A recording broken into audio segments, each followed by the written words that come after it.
Alright YouTube, we're here with live reactions. Got a request here to check out top 10 games that are illegal to play. Okay, so let's go ahead and check this out. See what games you cannot touch. Let's go.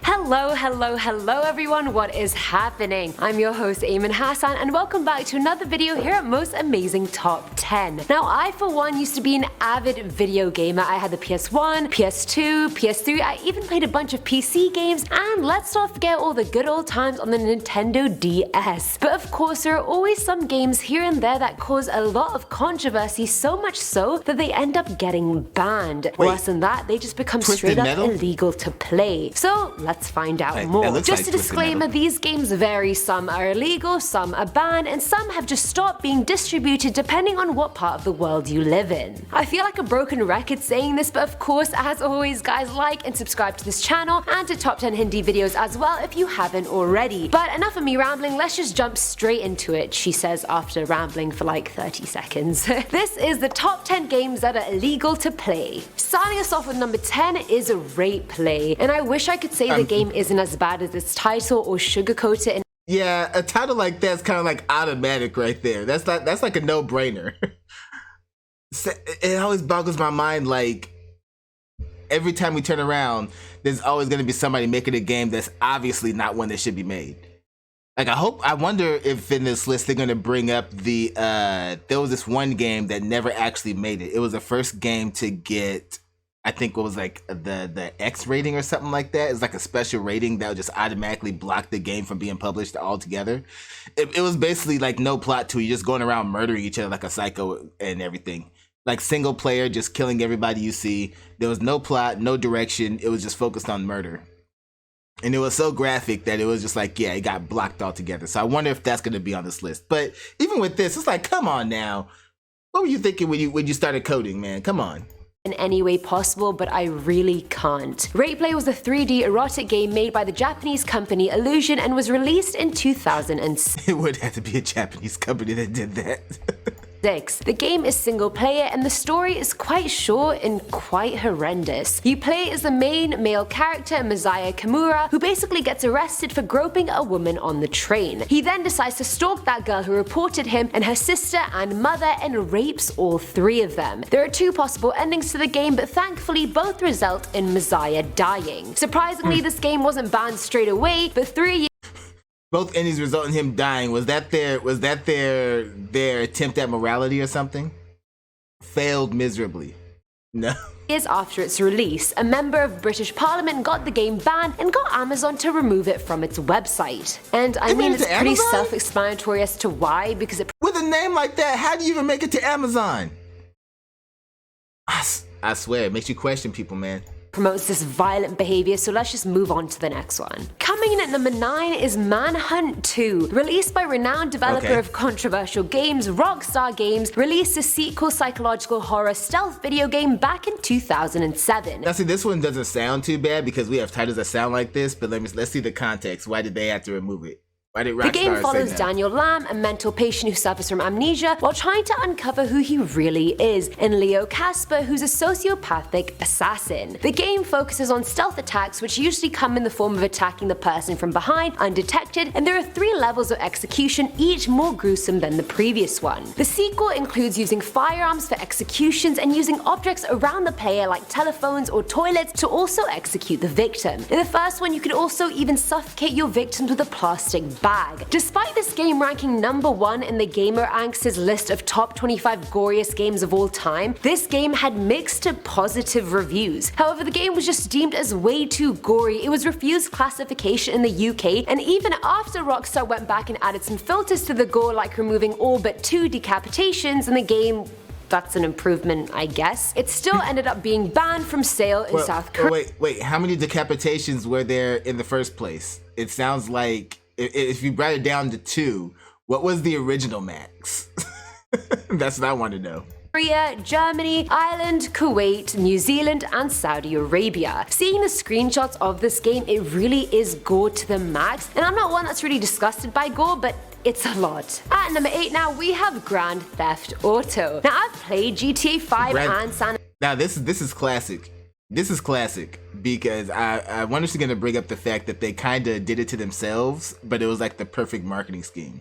Because a lot of people, when you go back to do your history on like Grand Theft Auto, when they first started out, they the advertisement team that they got to pretty much get the word out there about the game, because they saw how violent the original Grand Theft Auto was, they decided to just lean into it. And instead of making commercials trying to promote the game, they did the reverse. They did a lot of publication trashing the game for being too violent. But it was like a reverse psychology thing, because they knew that at that time, anytime a game was deemed too violent, all of the kids, teenagers, myself included, would definitely want to play it. And it worked. Hook, line, sinker. We was all like, nobody was paying attention to Grand Theft Auto until they did that. So when they did that, everybody wanted to play it after they ran this smear campaign against their own product. It was a genius move. Got to admit it. So I wonder if they're going to bring that up, or is this something having to do with a different Grand Theft Auto game that I don't know about? San Andreas, the latter being my favorite. And it's funny because growing up, my sister used to mute the game so I couldn't hear the characters swearing while I played. And I know you can do bad stuff in the game, but I didn't realize it was banned in so many countries. It was? If you haven't played it, I don't know. This one was my favorite one. Well, still is. I played the hell out of it. I never thought or never knew it was banned in other countries.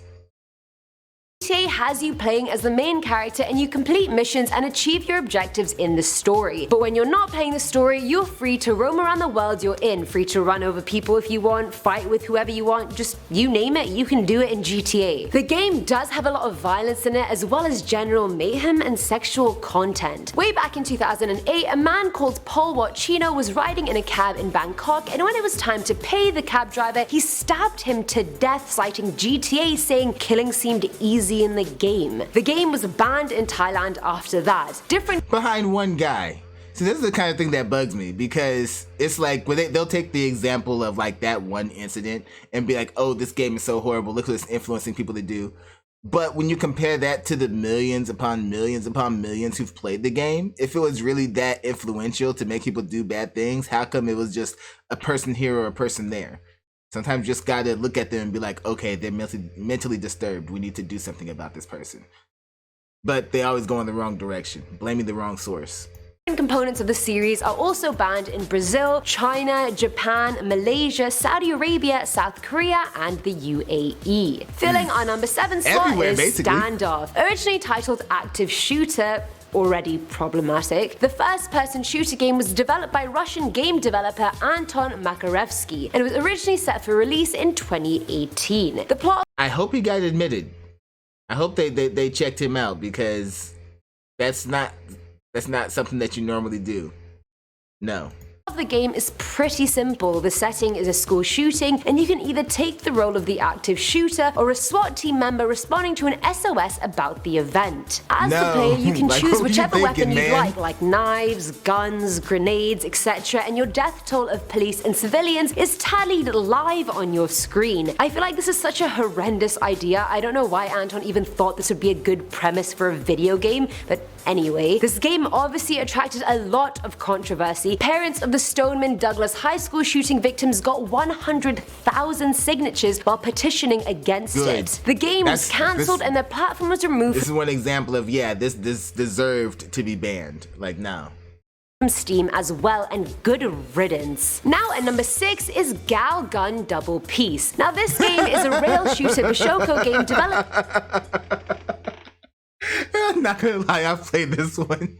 Well, not this one specifically, but I played one of the games in this series, so I know exactly what they're going with this one. That's why I laughed.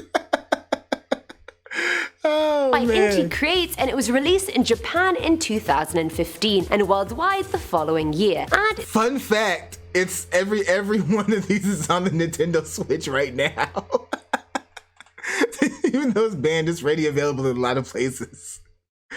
Oh, it's a sequel to the original Galgun released in 2011, and the game is set at an academy in Japan and basically follows an unpopular male student called Hude Kudoki. A student Cupid, I know that doesn't make sense but go with it, hits Hude with 32 times the original intended amount, and then soon after the whole school is in love with him. So much so they start hurting him in a way involving bondage, you could say. The game follows him shooting his female classmates with pheromone shots while he desperately tries to find his true love girlfriend girlfriend before sunset, because if he This game doesn't, is so he'll stupid, face it's a funny. lifetime alone. The game has been banned in countries like New Zealand and the UAE for supporting and promoting the exploitation of children and the use of coercion and force during sexual conduct. Coming in at number Even though 5 that's a is huge Postal stretch. 2 or Postal Squared. This is a black comedy shooter video game released by Running with Scissors back I get because of how explicit the game can be, but it just never shows any nudity or anything like that. It never has any kind of sex in it. But I get where they're coming from. It's definitely not like a decent game and everything. And so I've seen parts of it and played a couple parts of it. And it's just like, wow, this is hilariously stupid, but it's funny. Oh man, that's why I couldn't hold in my laugh. I'm like, yeah, this is one of those. All right, Postal 2. The name right there. Yeah, that lets me know we're going back into violent territory. 2 or Postal Squared. This is a black comedy shooter video game released by Running with Scissors back in 2003. Black comedy basically just means jokes about things that are taboo like death, mental illness, sexuality, discrimination, racism, etc. The game follows Postal Dude going through the week, and each day he has a bunch of mundane tasks he has to do, like buy milk, do groceries, etc. As the player, you can do these tasks peacefully, or you can choose to do them as violently as you want. The choice is yours. Throughout the game, you're provoked by basically everyone in the game almost all the time. A year after its release, the Office of Film and Literature Classification banned the game in New Zealand for excessive levels of violence as well as animal abuse. And that's not even the worst the game has to offer. This game is interesting because it's hard to sort of ban or hate it because it really only gets as bad as you let it get. You can finish the game harming no one, or you can finish it while killing everyone. At number 4 now is Hatred. Now this game is an isometric shoot 'em up video game released by Destructive Creation. I believe this is the one I was talking about earlier, the one that got automatically banned. I believe. Let's see. In 2015. This game follows the main character who's a misanthropic mass killer who's on a genocide crusade mission trying to kill as many people as he can. For what reason? There is none. Its trailer release alone back in 2014 had already garnered a lot of controversy, and by the time it was released it got severely negative reviews. The game pretty much has no message or moral whatsoever other than a slew of endless violence, and I don't get why someone would create a game full of that much death and destruction just because. Some of the pictures I saw of this game are so graphic and dark, I was just thinking to myself, I don't know who would play this happily. I mean, you're talking genocide for fun, like that isn't a joke. The game exactly, and I know there's non-gamers out there who are like not into games and stuff who look at stuff like this and be like, well, what's the difference between this and Grand Theft Auto? There's a huge difference. It's like, what's the difference between a snuff film and your favorite action movie? You know what I'm saying? It's like there's characters, there's a story, there's a plot, there's a reason for each piece of violence that's happening. It's part of a greater narrative. There's entertainment value. You know, it's not just watching somebody get hurt for the sake of watching somebody get hurt. You know, it's totally different than that. Grand Theft Auto has some great stories in it, along with so many other games that people would deem violent. This right here, though, this is just absolute garbage. This is just violence for the sake of violence. So that's the difference for anybody out there trying to question it. Was removed by Valve Corporation from their Steam Greenlight service for a while, but was brought back and re-released. For what reason, I have no idea. Filling our number 3 slot is Custer's Revenge. Hold up, what? The game was removed by Valve Corporation from their Steam Greenlight service for a while, but was brought back and re-released. For what reason, I have no idea. Well, hold up. This game can't be on Steam for real, is it? If it is, that's so disappointing.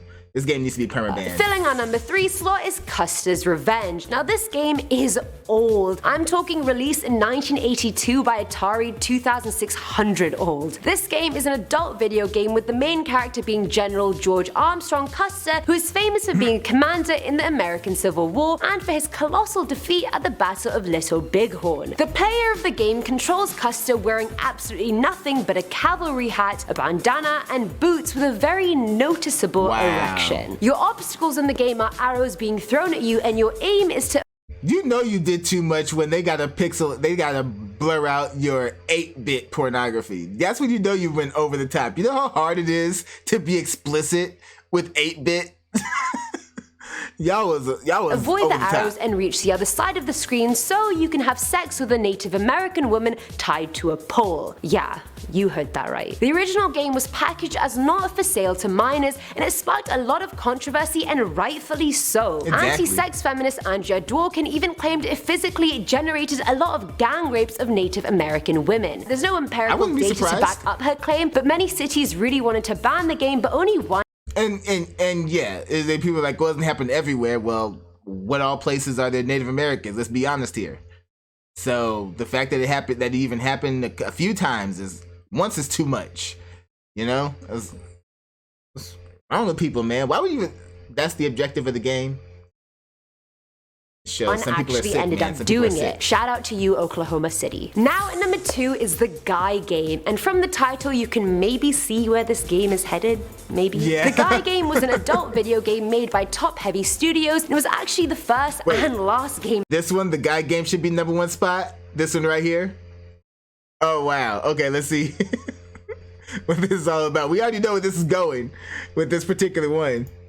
Guy game was an adult video game made by Top Heavy Studios, and it was actually the first and last game they ever released. It was released in 2004 and follows a trivia game show style with 4 people being able to play at once. The game has 20 episodes altogether and features a total of 1,000 questions. Now you're probably sat there thinking there doesn't really seem anything wrong with this game so far. Wrong, my friend, very wrong. The game is mostly composed of live action footage of girls in bikinis aptly named the Hotties, and if you do well in the game, then the Hotties eventually take their bikinis off and show you their boobs. There's actually a flashometer in the game, so the more correct answers you give, the higher the meter goes and the more exposed the boobs become. The game actually ended up as part of a lawsuit because one of the girls in the game wasn't told her boobs were going to be used to promote the game, and she was 17 years old when it was Ooh, big no-no, big no-no, big no-no right there. See, that's the thing. One, making a game like this for console.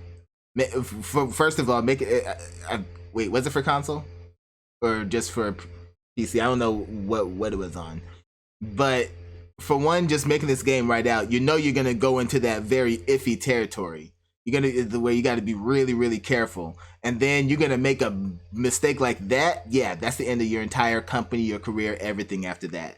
2 big no-nos. 1, without her consent, and 2, she was a minor. Like, games like this, I don't get mad at, because as long as everything is done legally, you know, we have the porn industry and everything, so it's like stuff like this is like, as long as it's being done legally, all the girls are of age, all the girls signed contracts knowing what was going to happen, they got paid for their time, that's when it's okay. That right there though, no, y'all messed up in a major, major way.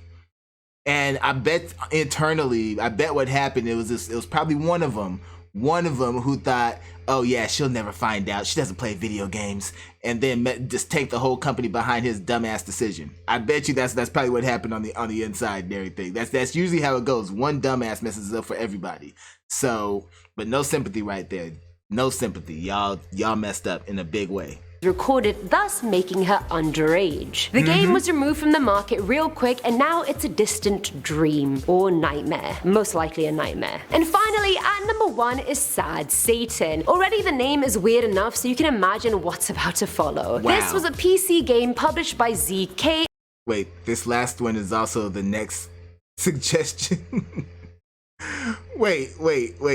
Gonna watch somebody play this one? Is that what you're suggesting? It was downloaded to the Tor network via a deep web internet forum by an unknown developer back in 2015. I say back like it was ages ago when it was really only 4 years ago, but the name of the game is alluding to the Led Zeppelin song Stairway to Heaven, which apparently if you play backwards you can hear satanic lyrics. This was the last game featured on the YouTube channel Obscure Horror Corner. Why do they always do that? They always take something and say, oh, when you play it backwards, it sounds like devil music or satanic music or some kind of hymns. Anything in English that you play backwards is gonna sound demonic. It's backwards. You're not used to hearing it. It sounds weird. They say the same thing about so many different songs, video games, and everything. If you play this backwards, it sounds like, no, they're not. Where they say, the biggest one was Pokemon.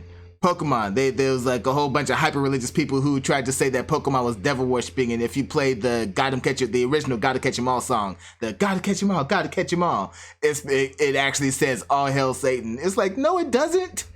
It says gibberish because you're playing it backwards. People are dumb.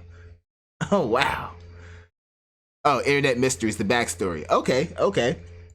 Before the channel stopped operating for backwards, you can hear satanic lyrics. This was the last game featured on the YouTube channel Obscure Horror Corner before the channel stopped operating for unknown reasons. Some people say the person behind the channel is the real developer of the Sad Satan. Oh, there were reasons. They got a cease and desist about this game. There are definitely reasons. Game. It was all just a publicity stunt. The game basically features you walking down a bunch of monochromatic hallways and hearing audio tapes that keep looping over and over again. The selection of audio tapes is of course creepy as hell, interviews from murderer Charles Manson, as well as distorted audios of other tapes. It also shows pictures of murder victims, people being beheaded, and people being hit by vehicles. Other than the main player, the only other characters in the game are children that stand and do not interact with you or move at all. An updated version of the game was uploaded by some. I hate the creepy children vibe. Most stuff don't even get me, but the creepy children vibe always was like, get away. Someone claiming to be ZK, but that was actually a virus and people's computers started slowing down considerably or straight up not working at all. And that's all for today's video, guys. I'm very intrigued at what the comment section of this video will be because I really want to know if you guys have even played any of these games and the Gun Girl game. Gun Gal is about the only one I played out of this entire list. And that game's still ready available everywhere and everything. But not even the one she mentioned. But anyway, yeah, this is some interesting stuff right here. Some of these games, the developers themselves need to get a psych evaluation, I swear. It's like, why would you even think to make something like that? But, and I know some of the arguments would be like, well, we see violence everywhere. Yeah, a lot of it is, you know, aside from some of the horror games and everything, most of it is like cartoonish kind of violence. The characters are animated in some degree to not look 100% realistic when this stuff is happening, so it's not the same as watching something that's equivalent to a snuff film, you know. So that's how I look at it. But all right, y'all know what to do. Go down in the comment section, let me know what y'all thought about this one. Let me know what you'd like to see me react to next. Hit that like button before you go, share this video with everyone you know, and subscribe if you haven't done so already. All right, so till next time, take care of yourselves, and I'm out of here.